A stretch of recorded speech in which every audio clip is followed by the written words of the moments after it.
Ya. Sekarang kalau kita terima tradisi adalah sumber akidah, pertanyaan berikutnya, taruhlah saya sepakat sama Anda bahwasanya tradisi sumber akidah. Nah, kalau tradisi menjadi sumber akidah, tradisi siapa yang jadikan sumber akidah? Tradisi orang Jawa kah? Tradisi orang Bugis kah? Tradisi orang Batak kah? Tradisi orang Sumatera kah? Tradisi siapa? Nenek moyang siapa yang menjadikan sumber hukum? Atau tradisi orang Arab? Siapa yang menjadi sumber hukum? Karena berbeda-beda tradisinya. Kemudian antum-antum juga sekalian suatu saat akan jadi nenek moyang, gitu tidak? Atau tidak akan jadi nenek moyang? Antum suatu saat akan jadi nenek moyang, jadi bapak moyang sama nenek moyang, kakek moyang sama nenek moyang. Ya. Apakah antum pantas dijadikan sumber dalil? Ya, kita tahu kita banyak kekurangan, kita banyak kesalahan. Tidak pantas kita menjadi sumber apa? Sumber akidah. Jadi ini salah satu kesalahan menjadikan tradisi sebagai sumber akidah. Tahlilan. Memang tahlilan ini di dalam kitab I'anatul Talibin, bid'ah mungkarah, dalam sebagian lain dikatakan bid'ah makruhah. Bid'ah makruhah orang yang memerangi akan mendapatkan pahala. Tapi persoalannya, ini sudah menjadi budaya, sudah menjadi adat, kalau diperangi malah kita yang dimusuhi oleh orang. Padahal kata para ulama di dalam ada seorang ulama dari mazhab Hambali, ada kitab namanya Al-Adabus Syar'iyyah wal Minahul Mar'iyyah, karangannya Ibnu Muflih Al-Maqdisi. Beliau muridnya Syekh Ibnu Taimiyah. Kitab ini diterbitkan oleh pemerintahan Saudi Arabia. Beliau mengatakan la yambaghil khuruj min adatin nas illa fil haram. Tidak sebaiknya keluar dari adat masyarakat selama tidak haram. Tahlil itu selamatan kan tidak haram, hanya makruh. Saya yakin para kiai, termasuk Kiai Abdullah Fakih, ketika keluarganya meninggal, beliau juga tahlilan. Itu bukan tidak tahu dengan isi I'anatul Talibin. Saya yakin beliau hafal semua itu. Tetapi mengapa? Karena ini adat dan manhaj Rasulullah SAW di dalam berdakwah. Ketika adat ini kalau diberantas ini akan menimbulkan kerusuhan, akan menimbulkan gejolak, oleh Rasulullah SAW dibiarkan. Mungkin bisa dibaca dalam kitab Al-Adabus Syar'iyyah. Karena waktu sudah habis, maka saya kembalikan. Mungkin nanti khusus tahlilan kita bicarakan dalam diskusi tentang tahlilan. Waktu dikembalikan kepada moderator. Oleh karenanya, hadirin dan hadirat yang dirahmati oleh Allah Subhanahu wa taala, ya, tatkala kita berbicara tentang akidah, kita berdalil kepada Al-Qur'an dan sunnah Nabi sallallahu alaihi wasallam. Ini akidah kita sangat mudah. Ada yang berbicara tentang Allah, kita bilang mana dalilnya. Ada yang berbicara tentang Allah, kita bilang mana sunnahnya. Kalau tidak ada, kita tidak yakini. Kalau ada, maka kita meyakini. Inilah sumber akidah Islam yang mudah dan gamblang dan mudah dipahami, ya, oleh semua orang. Mudah dipahami oleh semua orang. Taib. Setelah ini kita berbicara tentang sumber-sumber akidah yang keliru. Sumber-sumber akidah yang keliru, dan ini juga sangat banyak tersebar di masyarakat. Di antara sumber-sumber akidah yang keliru, contohnya, ini sering saya ulang-ulang, menjadikan tradisi sebagai sumber akidah. Menjadikan tradisi sebagai sumber akidah. Saya ingatkan, tradisi, ya, ada yang baik dan ada yang buruk. Kalau tradisi itu baik, maka hendaknya dipertahankan.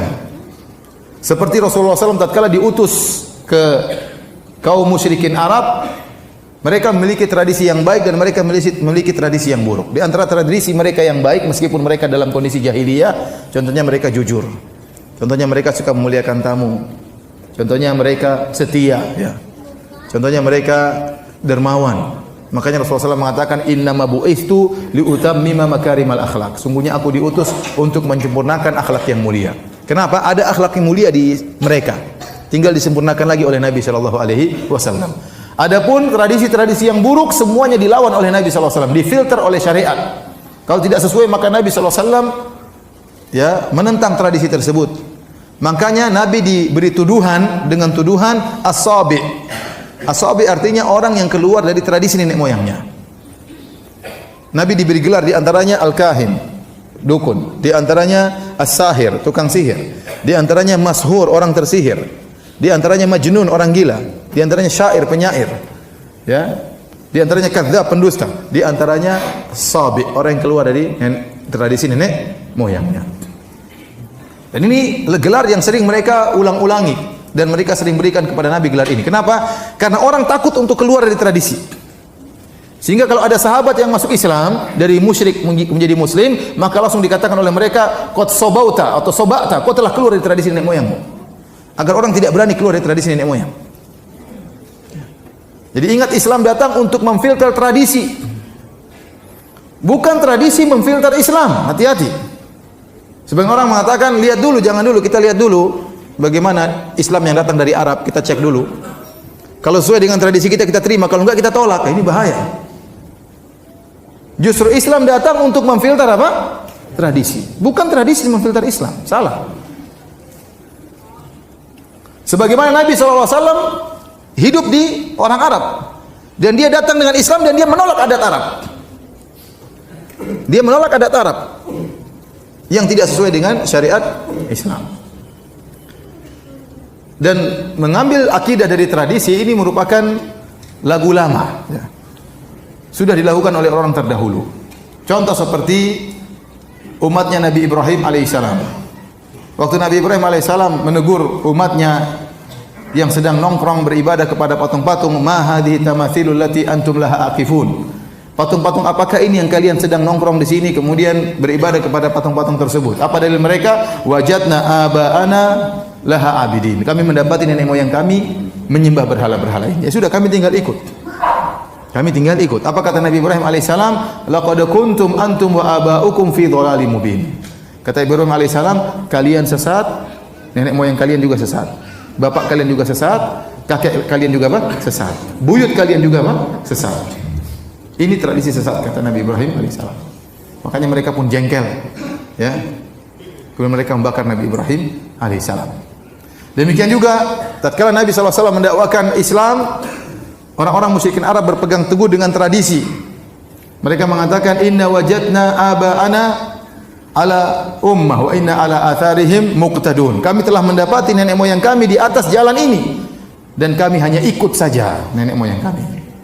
Dalam ayat yang lain, inna wajadna aba'ana ala ummah wa inna ala atharihim muhtadun. Kami telah mendapati nenek moyang kami di atas jalan ini dan kami mendapat petunjuk jika mengikuti petunjuk nenek moyang kami. Jadi dalilnya tradisi. Oleh karenanya sulit seorang keluar dari tradisi.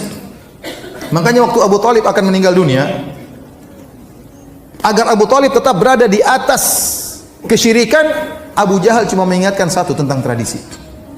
Rasulullah SAW datang begitu, kata Rasulullah SAW, ya ammi qul la ilaha illallah kalimatan uhajju laka biha indallah. Wahai pamanku Abu Thalib, ucapkan la ilaha illallah, aku akan berargumen, aku akan bela engkau, aku akan berdebat membela engkau di hadapan Allah Subhanahu wa taala.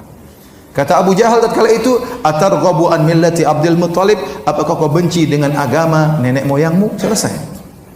Diingatkan dengan tradisi sehingga Abu Thalib tidak mau ngomong la ilaha illallah. Dan dia berkata kepada Rasulullah sallallahu alaihi wasallam, ya, laula an tu'ayyirani Quraisyun, seandainya aku tidak dicela oleh orang Quraisy, la aqrartu biha ainak, seakan membuat engkau senang wahai ponakanku. Tapi gara-gara dia tidak mau dicela, akhirnya tidak jadi masuk Islam. Padahal dia sudah tahu agama Nabi di atas kebenaran. Ya. Oleh karenanya tradisi sangat berbahaya kalau tradisi salah dijadikan pegangan oleh masyarakat. Di antara hal yang membuktikan susah atau sulitnya keluar dari tradisi, ini juga sering saya sampaikan, ya. Lihatlah bagaimana di sebagian negeri kita ada suatu suku yang suku tersebut luar biasa, banyak ulama berasal dari suku tersebut, banyak orang-orang hebat, pakar agama berasal dari suku tersebut, tetapi sampai sekarang ya tradisi masih berlaku, kalau ada pernikahan maka yang bayar mahar perempuan. Kemudian nasab kembali kepada perempuan. Warisan yang pegang juga siapa? Perempuan. Ini salah atau tidak? Salah total atau salah sedikit? Salah total. Tapi masih bertahan tradisi atau tidak? Masih. Mungkin jangan-jangan ada di antara antum yang seperti itu. Padahal situ banyak ulama. Kenapa sulit untuk dirubah? Tradisi susah untuk dirubah. Susah untuk dirubah. Saya dapati, kemarin ngobrol dengan sebagian teman, Ustaz ada tradisi di sini. Tadi pagi saya ngisi pengajian. Ada tradisi di sini Ustaz, nyembelih kerbau kemudian diletakkan di pantai. Supaya apa? Supaya ininya banyak, supaya macam-macam, supaya aman pantainya. Ya, ini kesyirikan. Ya. Menyembelih hewan untuk jin. Ada juga yang meletakkan kepala kerbau diletakkan di tengah-tengah sawah. Buat apa? Untuk bersyukur. Tradisi apa seperti ini? Kalau bersyukur kepalanya jangan dibuang, dimakan dong, jangan dibuang. Itu namanya mubadzir, buang-buang. Banyak orang suka kepala sapi, ya tidak? Oleh karenanya, ya tradisi. Dan ini salah dalam mengambil akidah dengan tradisi. Ya. Sekarang kalau kita terima tradisi adalah sumber akidah, pertanyaan berikutnya, taruhlah saya sepakat sama Anda bahwasanya tradisi sumber akidah. Nah, kalau tradisi menjadi sumber akidah, tradisi siapa yang jadikan sumber akidah? Tradisi orang Jawa kah? Tradisi orang Bugis kah? Tradisi orang Batak kah? Tradisi orang Sumatera kah? Tradisi siapa? Nenek moyang siapa yang menjadikan sumber hukum? Atau tradisi orang Arab? Siapa yang menjadi sumber hukum? Karena berbeda-beda tradisinya. Kemudian antum-antum juga sekalian suatu saat akan jadi nenek moyang, itu tidak? Atau tidak akan jadi nenek moyang? Antum suatu saat akan jadi nenek moyang, jadi bapak moyang sama nenek moyang, kakek moyang sama nenek moyang, ya. Ya. Apakah antum pantas dijadikan sumber dalil? Ya, kita tahu kita banyak kekurangan, kita banyak kesalahan. Tidak pantas kita menjadi sumber apa? Sumber akidah. Jadi ini salah satu kesalahan menjadikan tradisi sebagai sumber akidah.